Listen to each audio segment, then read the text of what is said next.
Boys and girls, ladies and gentlemen of all ages, over 18 of course, because that's how it goes on my channel, as you know. Joining me once again is Rina from the 5 Minute Body. Good to see you. It's been a while, Rina. How are you? I'm good, thanks. How's it going?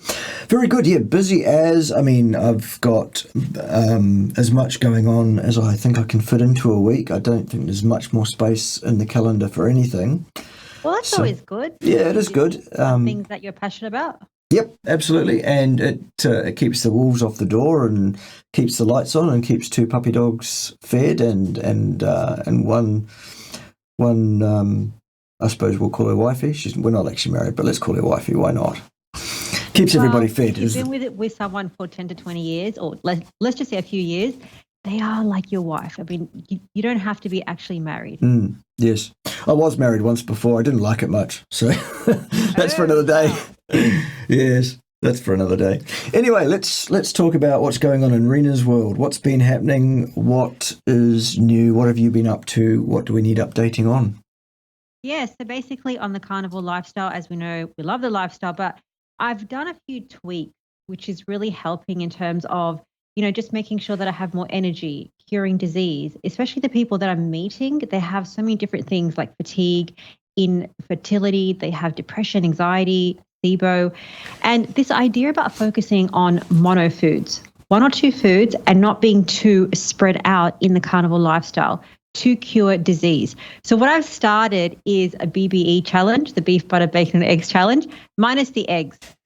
So we're including the egg yolks, and that's really about focusing on a few foods just to see what happens. Because I'm sure that, many of your audience would know as well that when you start a carnivore lifestyle or even low carb or keto, a lot of healing happens and you find different things that you actually think, oh, I have a sensitivity to this.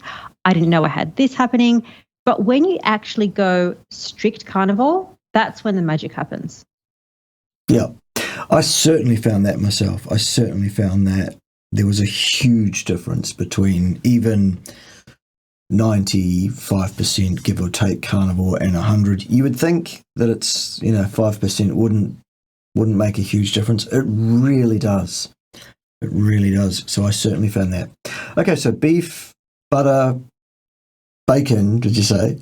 Yeah, beef, butter, bacon, yep. And maybe some egg yolks. Because I know that when you did that 90-day fat loss challenge with Coach Raymond, you had significant results, yep. And you were eating primarily carnivore. All carnivore, taking out the coffee, wasn't it? Taking out coffee, taking out all the rubbish, and you got amazing results. But the next step up challenge is what if you take out things that are very sensitive to people, like chicken, like egg whites, different things that affect people in different ways, and especially if you have something like an autoimmune disease. This really, really can help. Yep. I see the thinking. It's good thinking. What sort of results are you getting with people? How long have you been trialing this? What's happening? Well, this challenge is starting tomorrow, actually, okay, right. But I've been doing it for a while, and that's why I got my group to start this challenge. So one of my members, she has had SIBO. She had it for 4 years.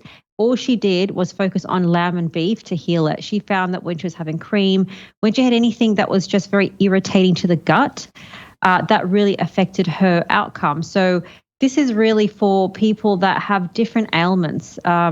Any person that's coming from a different background, whether it be addiction, whether it be just you're just feeling like crap, anxiety, depression, they're not a normal thing. And really, if you're just simplifying carnivore and also focusing on some other things, because it's not just carnivore. Carnivore is not just a miracle cure. There's other things that matter as well. Yeah, absolutely. So then, of course, you're going to get the loons, we'll call them, who are going to say, "Oh, but isn't that really restrictive, Rina? It's really restrictive."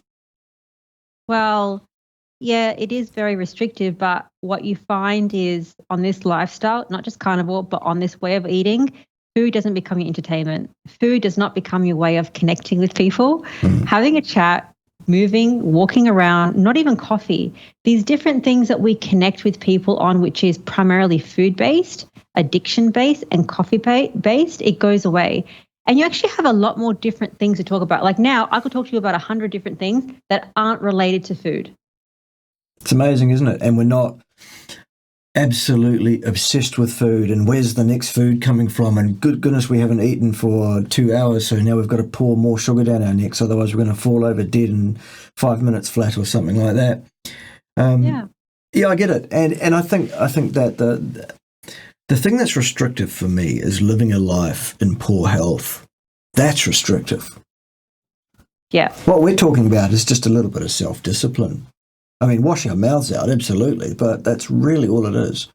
Just apply a bit of simple discipline to your life, and it can make a huge difference to everything. Yeah, and I think a lot of people don't realize what they could be going through.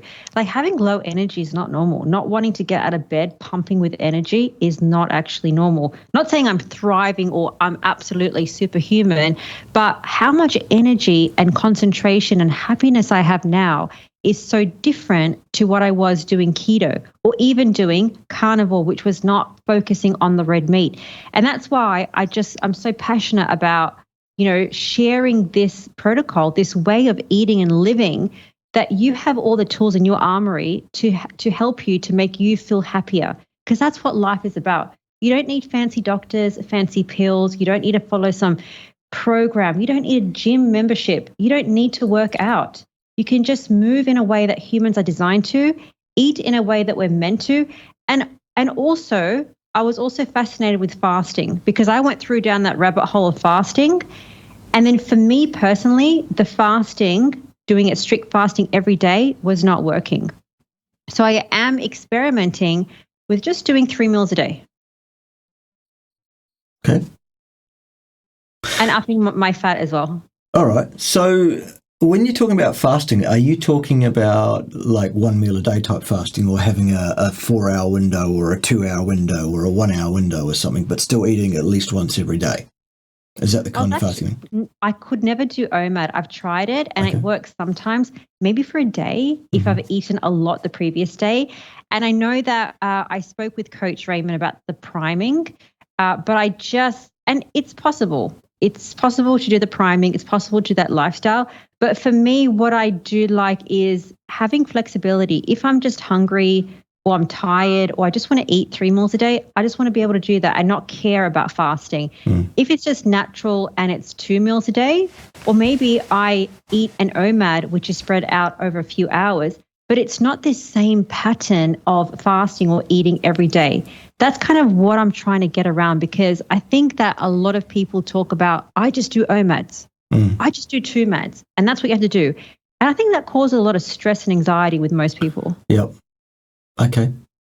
My theory on the OMAD or 2 MAD setups that various people have got going is that I think a lot of people misconstrue what is a tool that can be used for a purpose, and they turn it into a rule or some sort of cult behaviour that they must adhere to, otherwise they'll have to hand their card in and be publicly shamed for having not been a proper OMAD or 2 MAD and having not done it properly or something like that. And it's another form of nutrition anxiety building within yourself, another form of basically mental illness, frankly.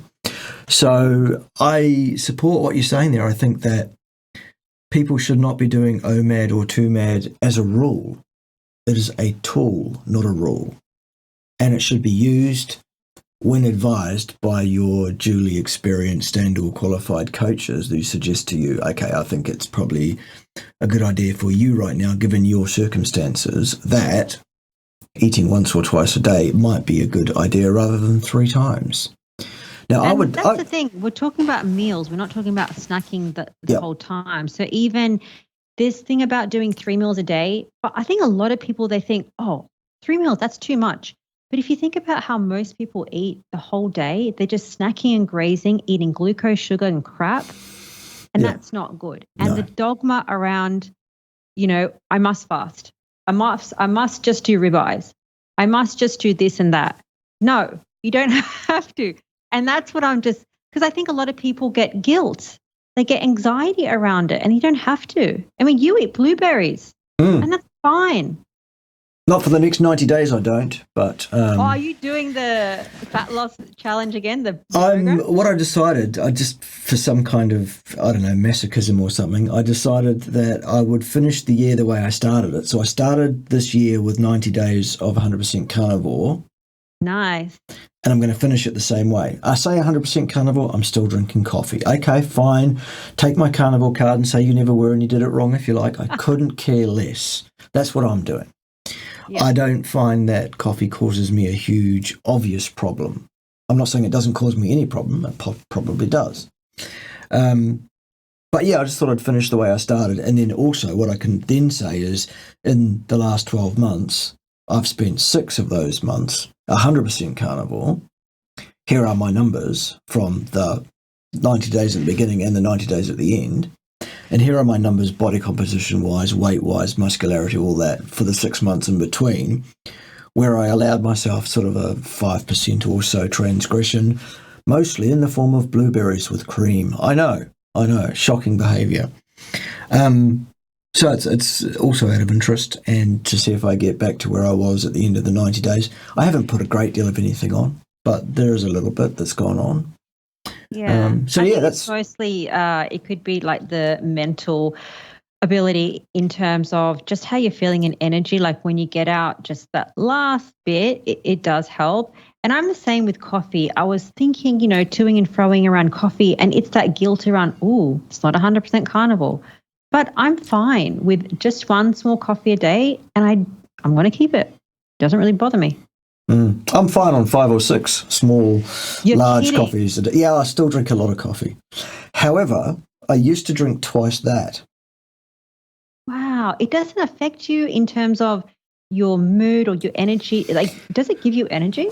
No. I think I'm so habituated to drinking coffee that it's physiologically what my body expects, and so I will wake up and the first thing I'm thinking once I've actually got out of bed and got moving is right, coffee is the first thing. Yeah, same. And so I start my day that way, and then 2 or 3 hours later I go, geez, I could do with another coffee. I think it's addictive. I don't think it's a dependency issue, because I can actually stop drinking coffee on the spot anytime I feel like it, and have done for months at a time for various reasons. Like when I cut my coffee consumption in half from sort of a dozen cups, full cups of coffee a day, down to 5 or 6. I did that because my blood pressure was out of control, and I thought it's probably the coffee. Yeah. Because my diet was pretty good, other than the coffee.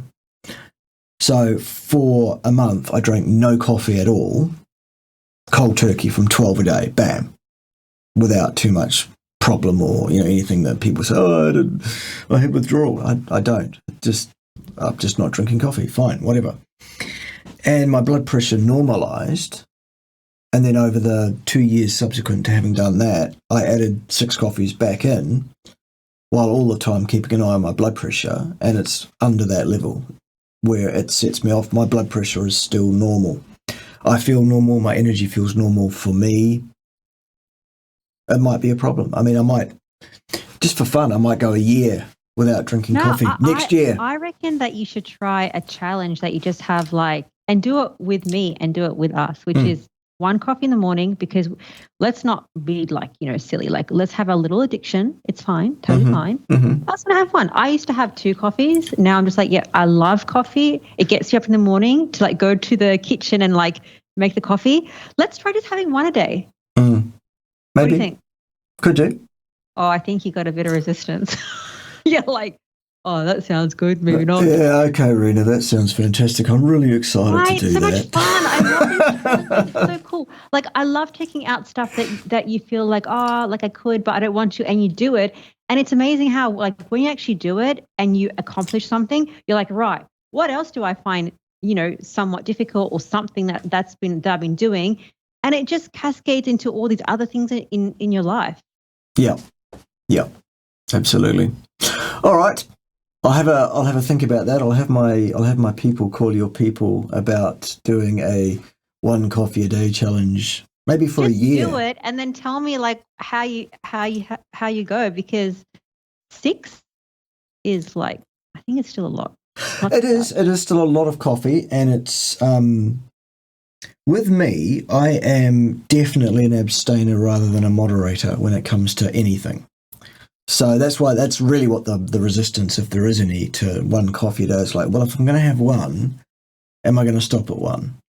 Probably not. If I say you are not drinking coffee at all, none, mister, suck it up, that's a different thing.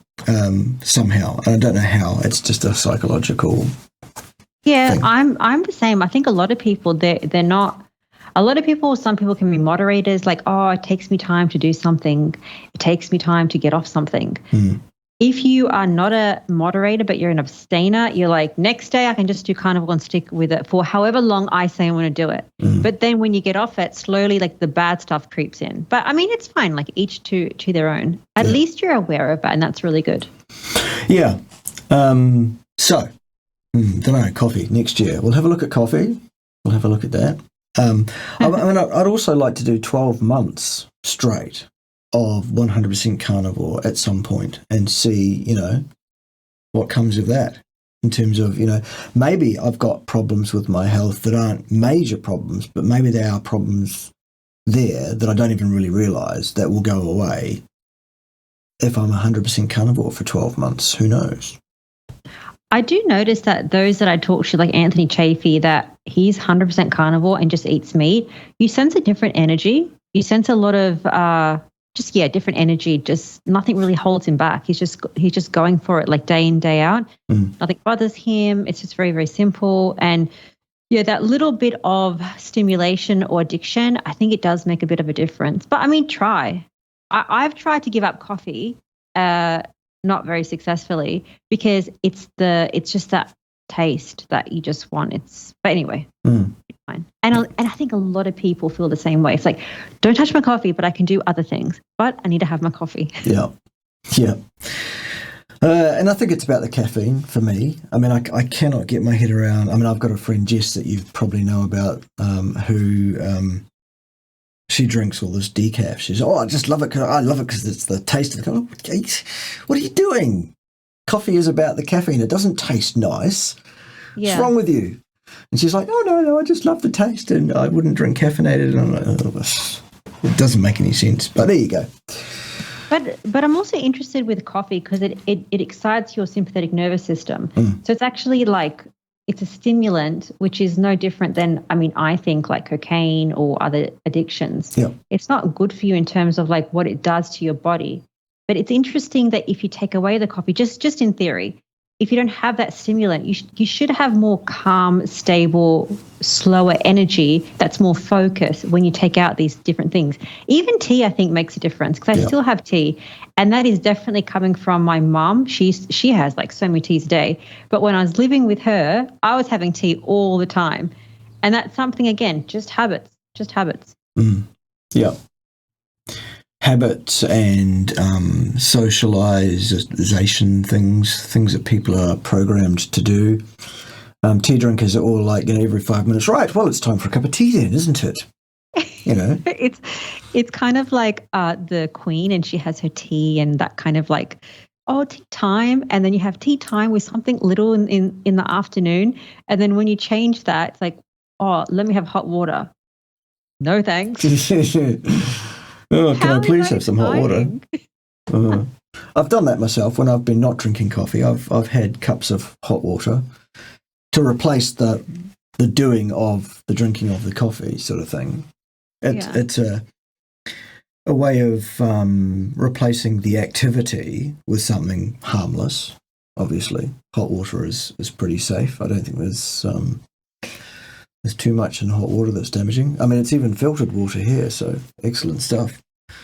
Well, that's good. Yes. I was actually learning about the different types of water and the water that you get from your tap, this is here in Australia, how it's treated. It's treated with 70 different chemicals, but there's over 300 chemicals still in the water. I thought, I should probably use a water filter. Yeah. I mean, our water here at this house is actually pumped directly from the creek that runs through this property, which comes down off the mountain, having fallen from the sky as rain the day beforehand mostly. it's completely untreated. There are no chemicals added to it whatsoever. It's not municipal supply. It's riparian rights that are attendant with this property. And as such, we filter it so that nothing the size of a bacteria can be in it for that reason, because it comes through. Yeah. So we have a reverse osmosis filter, and our water is, after that, it's about 11 parts per million of dissolved electrolytes of various different kinds, the stuff that's naturally in the water. And obviously nothing the size of a bacteria can get through the RO filter, so it's absolutely clean pathogens-wise. It's in a clean, green part of New Zealand with no runoff problems. Nice. The stream itself is absolutely crystal clear most of the time.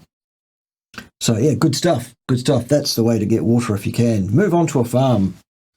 Well, I think a lot of people that follow the lifestyle of a carnivore, they kind of do venture out to a non-city lifestyle. It's just a bit more peaceful in the country, fresh farm foods, and I would love to have that in terms of a clean water and to try that. But I live in the city, and I'm moving to Turkey or Istanbul, where it's going to be like highly chaos. So much chaos, and but okay. I do like that. I love the mix of the minimalist, simple lifestyle, but also I love being around people. I like connecting with people. I love seeing people down the road doing different things. So I'm kind of a bit of both. All right. Cool. I don't think I could drink tap water, municipal tap water anymore. I don't, because the few times I've gone into town and someone's offered me some water or whatever, and I've got, well, this is tap water. I can taste it immediately. Yeah, I thought so, because it's kind of like when you eat sugar or anything that's rubbish, then you just taste the crap that's in it. But yeah, that's what I was thinking, that if I didn't have tap water, I tried filtered water and go back to tap water, then I'd be thinking, oh, this is terrible. Yeah, you do. Well, I did. Anyway, horrible. Yes. Well, I want to know about your 90-day program. So what are you eating? Okay, so it's the only rules, and they're not rules, they're tools, is that everything that crosses or passes my lips in the last bit of this year, and I started on Monday at the beginning of this week. It's now Friday, so we're 5 days in, whatever it is, 4 days in. Everything except for coffee that passes my lips is animal-based. What about dairy? Dairy, I'm still having cream in my coffee. Okay. And if I do cut the coffee back or eliminate the coffee at any stage, then the cream will go too, because that's the only reason I would have cream, other than to have cream with blueberries. Although, to be fair, I kind of switched from cream to unsweetened, natural Greek-style yogurt with blueberries when I was doing that anyway. How did that make you feel, having the Greek yogurt? I enjoyed it. No, but like, how did you feel? Like bloating? Oh, no problem. Anything? Nothing? Yeah, no problem. Really? Yeah. Oh, I'm so jealous. I can't have like Greek yogurt. I get bloated like a pregnant person. Okay. Yep. There is a large percentage of the population who just cannot cope with any lactose containing anything at all. And so you're good with dairy and lactose? Well, no, because I definitely can't go anywhere near milk. Right, even raw milk. Yep. Well, I mean, I haven't really tried much. But you can have Greek yogurt. Yep. It's strange, isn't it? What's the difference? I don't know. I can't give you an explanation or a mechanism or say this is because of that or the other thing. To be fair, I haven't actually even tried to drink milk for many, many years. So maybe I actually can drink milk. But I just stay right away from it, because right through up until my mid to late 20s, it was the same thing. Every time I went anywhere near milk, big problem. Sorry, I should say milk, shouldn't I? Milk. Why should you say milk? Because Australians pronounce it milk, don't they? It's milk. It's not milk. We call it milk. Oh, you say milk. Yeah, milk. Yeah, like milk. We say 6 instead of 6. Yeah. We count to 6. We don't count to 6. No, you say 6. 6. 6. 6. Well, that sounds exactly like sex to me. I know. And then I'm thinking, are you saying 6 or sex? I'll take either. But listen, the Aussie accent is very, very strange. So, like, Yeah. a Kiwi accent is totally fine. But yeah, definitely different Aussies have different accents, and they say different ways of saying different things. So Yeah. it's so strange. But so that's good. So you're having dairy, chicken. Chicken, I would eat very rarely. We do eat chicken. Free range chicken, mine's not factory farmed Tegel style chicken or anything like that. Nothing that's been caged or anything like that. We actually live about 500 metres away from a free range egg farm that also, there are, 100,000 chickens just down the road from us as we speak. Oh my God, you're so lucky. That's what I love about like living in the country or regional area, that you can see where your food's coming from. I think that's really important. And every time we walk past the fence at the chicken farm, because they're all free range in this, and there's just a chicken fence, it's about a 6-foot fence, and you just go up there and you stand looking at the chickens, and they'll all just come over in their thousands. Because, of course, humans mean food. That's, they see a human, they expect food is what's this, so they. And it's like the masses gathering for some kind of sermon. And I'm like, dearly beloved chickens, we are gathered here today so that I can tell you the word of the Lord of chickens and blah, blah, blah. And they're all, it's just funny as hell. I must do another video on it. It was, yeah. You wouldn't believe it. I feel like if you have chicken from those hens, maybe it could be a different reaction, because I just find that if I have just normal chicken, I just feel terrible. I don't touch it ever. If I have to eat chicken, I just won't eat it. Fair play. Yep. Yeah. No, we'll eat chicken occasionally, free range, as I said. We'll eat fish, even less common than chicken, to be fair. Maybe I would probably eat fish maybe 3 or 4 times a year. And all attendant seafood, even though New Zealand seafood is the best in the world. It's just not a favourite thing. It's not a huge part of my diet. It's just there. So it's like probably 85% beef. Yeah. And then there's maybe 5% would be lamb. And the rest of the 10%, up to 100, is all pork or chicken or seafood or whatever. Pork is the most common of those, and then chicken next, then seafood. So it's heavily beef based. Secondarily. So how does that differ from what you're eating now, or the prior to this week? The only difference is that additional to that meat and associated fat is the plates of blueberries with yogurt. The plates? Yeah, like if I have 3 or 4 plates a week. Okay. As a kind of dessert or whatever. So you're doing really well, actually. That's awesome. Yeah, I'm about 95%. And then the only other thing that happens, the only other thing that I do is, if I'm not being 100% adherent to carnivore, is I tend to drink a bit of cider or beer or whatever. Oh, that's a killer. And that's a real problem. That's I reckon if you take out the alcohol completely, and even if you had like some seasonal fruit like now and then, but the alcohol is like terrible. Because even like it's interesting, this thing about carnivore with fruit. That's a trend that's going around now. And I'm just thinking, like, why? It's so weird. Like, because Fruity Honey Boy said so. Who? Fruity Honey Boy, Saladino. Yeah, and he just he looks nice and he looks like very fit, and he's very adamant on that kind of lifestyle. But I think it kind of tends people to go the wrong way in terms of, fruit's really healthy because you need, fructose or something, or our ancestors need to eat it. But I just think it's not the right message for people. No. And it's, I don't know. You may well get away with such a diet if you are as physically active as Paul is, which almost nobody is. Yeah. And Paul is not thriving. He will tell you he's thriving. He's doing nothing of the sort. He's surviving. He's getting away with a diet that will cause him a severe, very serious problem at some point.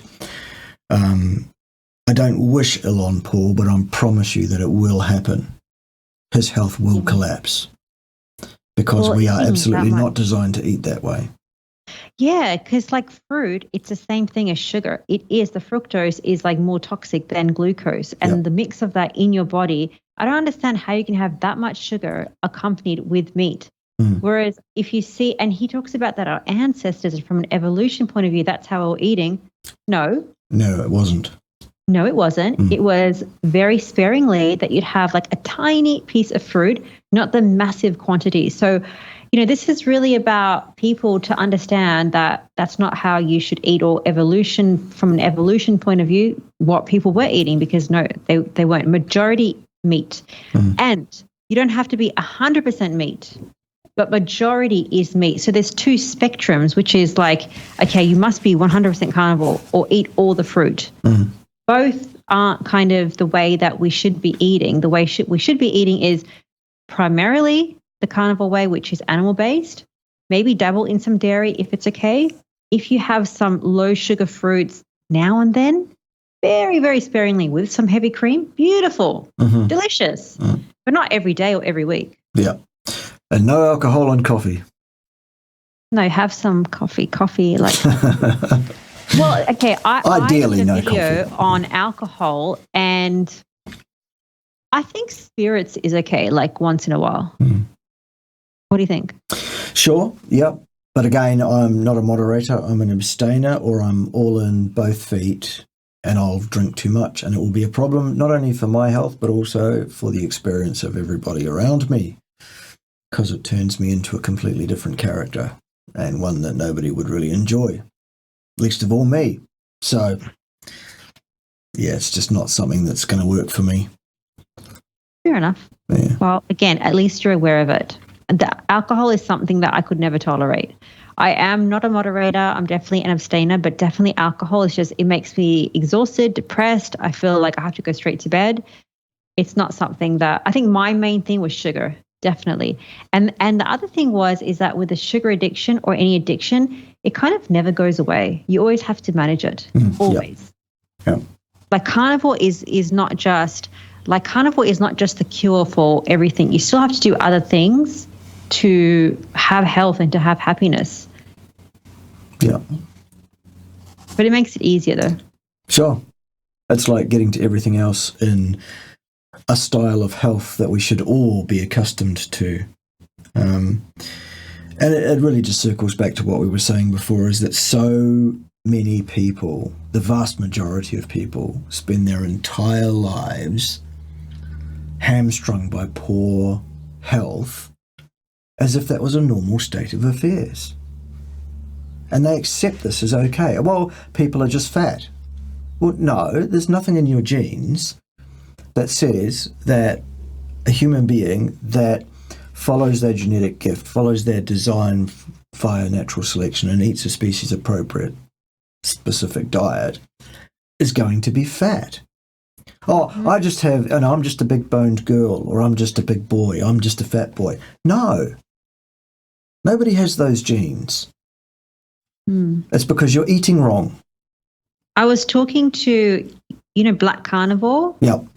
I was talking to her in the morning, and it's so interesting what she was saying, that, a lot of Black people, they have these genes, which is, they are more likely to get diabetes, yes. more likely to have this disease, metabolic syndrome. And she's like, no, I'm sorry. No, just because I'm a Black Carly descent does not mean that I am predisposed to these conditions. And that's why she's proving that following a carnivore way, I don't have to be associated with these conditions just because I'm Black, just because I have these genes, just because of X, Y, Z. So, and just because you age, it doesn't mean that you have to have pain. You have to have, all these different things. No, you don't need it. But you have to have the discipline to eat the right way, to think the right way, to move the right way. And when you slowly, even for a second, get out of that lifestyle, then all these different things are going to happen, because all these diseases, they're a chronic buildup over decades. So, the way that we inflame ourselves through what we see, eat, and feel, it's chronic. And that's why we have, the main thing these days is mental health issues. Why? I'm not surprised, because of how we're living. Yeah. It's based on inflammation. A lot of mental health, most mental health issues are underpinnable. Clearly, you can point them straight to chronic systemic inflammation. You deal with a person's inflammatory status, you get them to optimal health through a species-appropriate, species-specific diet and a species-appropriate and specific movement pattern. So I love what you've done with that as well, by the way. You mix those things together and we're right. Let's talk about the movement pattern. Yes, please. Absolutely. Yeah. Go. So what's your idea around the movement pattern? Right. For my take on it, human beings have traditionally been far more active throughout the day than we currently are. Technology, modern lifestyles, all of that has reduced the labour, if you like, within our day. The very, very low intensity stuff, that the busyness, if you like, the stuff that you can just do, the stuff that's doesn't raise your heart rate to a certain degree. It's not hugely strength intensive or anything. It's just the mundane stuff. But it all is a use of energy. It's all an activation of muscles to a certain level and all of that. So that's important. And then there was short, lasting, not very commonly occurring bursts of very, very high intensity activity, hunting, sprinting down some prey or something like that, something strength-based that you need to overcome some force rapidly in order to, whatever it is. But there was really nothing in the middle zone, intensity-wise, the stuff that we are now being told that we need to spend hours and hours and hours a week doing. This so-called aerobic stuff, the stuff that's absolutely actually bad for you, not going to be helpful. So to me, a human movement pattern is keeping busy, doing something very, very low intensity for most of the day, with intermittent, interspersed bouts of high intensity stuff. And so if you're going to instigate a training program or an exercise program to mimic that, that's great. If you're going to go and do a bunch of jogging or cycling or rowing at the middle intensities, that's not great. That's my take. Yeah. What's your take? Exactly that. But my take is I want everyone to quit their gym memberships. I wish that they would just, because this whole idea about structured exercise is what's getting us into that problem of moderate intensity exercise.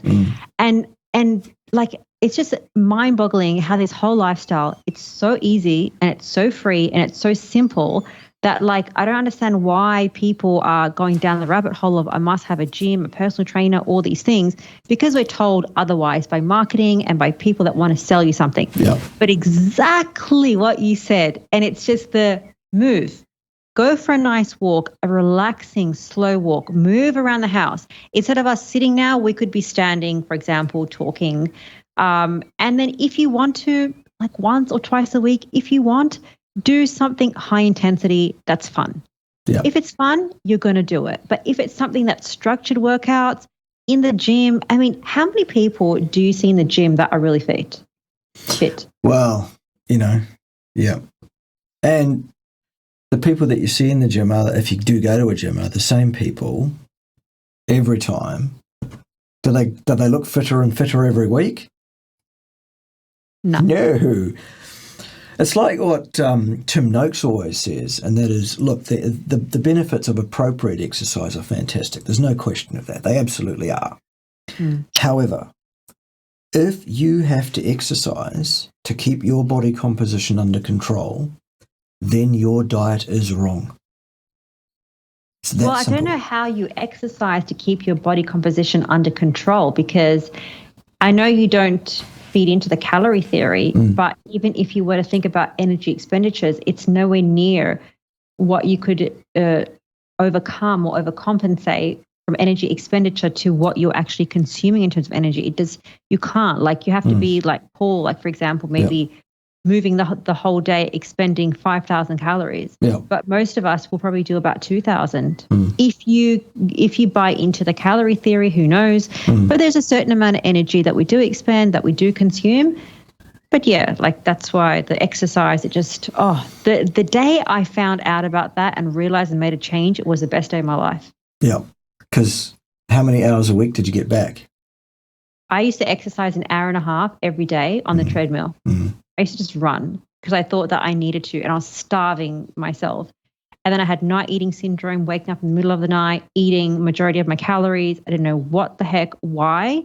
And then I just realized, I think this exercise, I'm starving all the time. And actually when I had that rest day because I just physically couldn't exercise, that's actually when I felt a bit better, less hungry. Yeah. And when you realize that your body composition is largely moderated by your endocrine system, your hormonal balances variously, as directed by your genes, and not by an amount of energy intake per se, then you become free. Example, the priming I did at the beginning of this year at the start of my 90-day challenge. I was eating 6,000 calories every day for 14 days solid, when I would have a normal baseline of actually under 2,000, because I'm not a big man, I'm a small man. You would think, well, I'm, if calories in, calories out, and I wasn't exercising at all, by the way. So that being the case, I should have put on a significant amount of weight, or a significant amount of fat, if you want to think about it that way. Neither of those things happened. I lost both weight and fat in 2 weeks of vastly, grossly overeating far more food than was indicated for a person of my age, stage, size, and physical activity levels to maintain. So there must be something wrong with the theory. What do you think about the fact that we're just a bunch of hormones? We are just a bunch of hormones in terms of our health. And how we regulate ourselves. It really does come down to all the hormones, all the little things happening in our bodies, but also the importance of like gut health. I don't know if that's something that is, do you think it's like a fad thing around the importance of your gut? Excuse me. No, I don't think it's a fad. I think that one of the most important effectors of a person's overall health status is having a healthy, peaceable situation in their gut, their microbiome. I think that's vastly important. I think having your hormones in balance, having your endocrine system in balance, having your actual effective energy input and expenditure in balance, having your macros the way they ought to be, are all vitally important. Your genes are designed to keep you in optimum health for the optimum period of time, commensurate with what a human lifespan ought to be genetically, which, by the way, is about 150. If people would just get out of their way, out of their own stupid way, people should be living to about 150 based on what the geneticists and comparative anatomists and all of that are telling us. Okay? So that's kind of what you could expect if you lived a blameless life in terms of not actively destroying the health that you're programmed to have. Nobody is programmed to be sick, to be poorly, to fall to bits. This is not normal. This is not a natural part of life. This is what happens when you treat your body badly. The way to treat it well is to eat right, to move right, and not be stressed.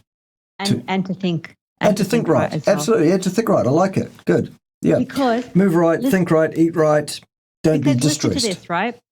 If you feed into what's on the TV, the radio, what's happening outside, people judging you or different things in news, what's happening around the world, you can eat a species appropriate diet, you can move, but that stress or that external influence, if you don't manage how you perceive it, can also make the difference. You bet. So that's why it's not just what you eat and how you exercise.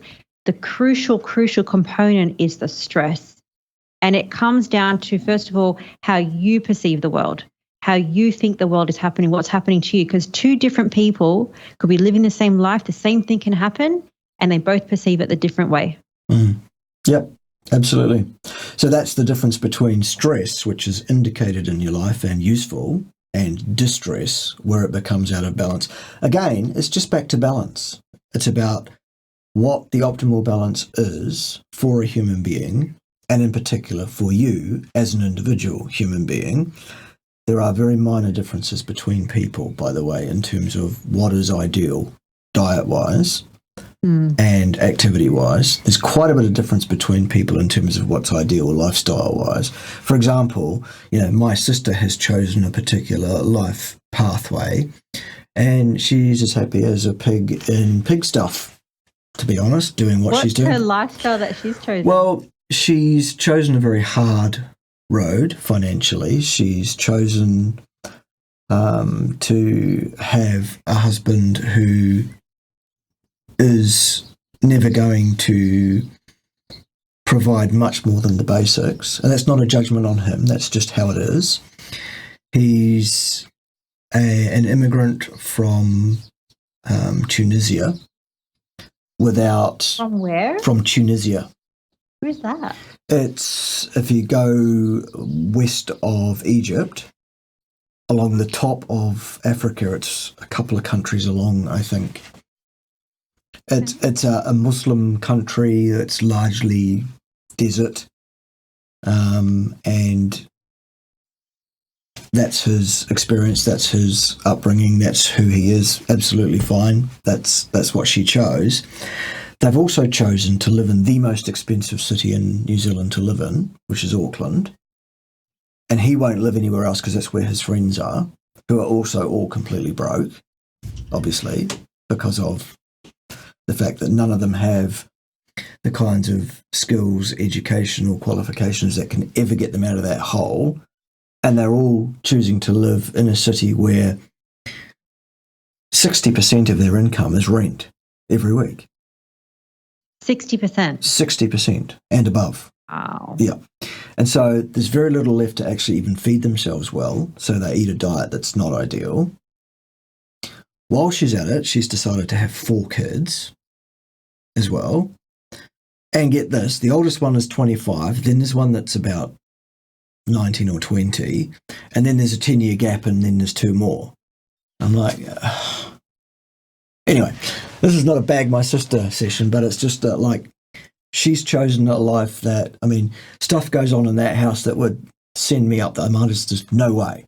But she just sits there and she doesn't react. There's nothing that gets her down or whatever. She puts up with stuff that, I wouldn't that would be too much for me. So people are different in that respect. But nonetheless, her diet has caused her some health issues because there isn't a great difference in human beings on that one. You don't have a huge choice on that one. You eat a species-appropriate, species-specific diet, or you pay the price for not having done so at some point. Yeah. People have a choice of how they want to live, and they have a choice of, I guess it's a bit of a sidetrack in terms of debt and how easily, instant gratification, you can live in a fancy house, you can do all these different things. But even like what's happening now with inflation, things are increasing. It's a lot of stress. And then, you don't have the disposable income to feed yourself nourishing foods or to actually look after yourself. And that's what, if you want to earn money, the transaction currency that we currently identify with, well, use that value to actually better your life and your health rather than, and if you want to have kids, go ahead. But I think even with having kids, that's the biggest responsibility ever in life, to bring up somebody, a human in this world, and teach them the values and the culture and important lessons that you need to teach, which, by the way, aren't taught in school. No. What they teach in school is what they want to brainwash you to think. But it's, everybody has a choice with how they want to live. And you don't have to believe or think, what you see out there is how you should be living. Yeah. And it should actually be the opposite. Yeah. So there we have it in a nutshell. I think we have put the world to rights once again, Rina. We try. Well, that's it. We're very well, at least I'm very trying. Ask my mum. She'll tell you I'm very, very trying. the more that we try, the more that we talk, the more that we speak, like, what you're actually thinking about, our truths, what's happening in the world, that's actually going to help us make positive change. Yeah, exactly. And that's what you're trying to do. That's what I'm trying to do. That's what we're trying to do with following an appropriate, species-appropriate diet. I love how you say that, by the way. Carnivore is a label. So it's good. Thank you. Not at all. My pleasure. Thank you for your valuable time today, Rina. I appreciate it. And, keep on trucking, keep in touch. I'll let you know how it's going with the coffee and stuff, and we'll probably have another chat, probably just the other side of New Year or something like that, and see where we're at. Awesome. Thanks, Bart. All right, cool. See you then. Yeah. Ciao.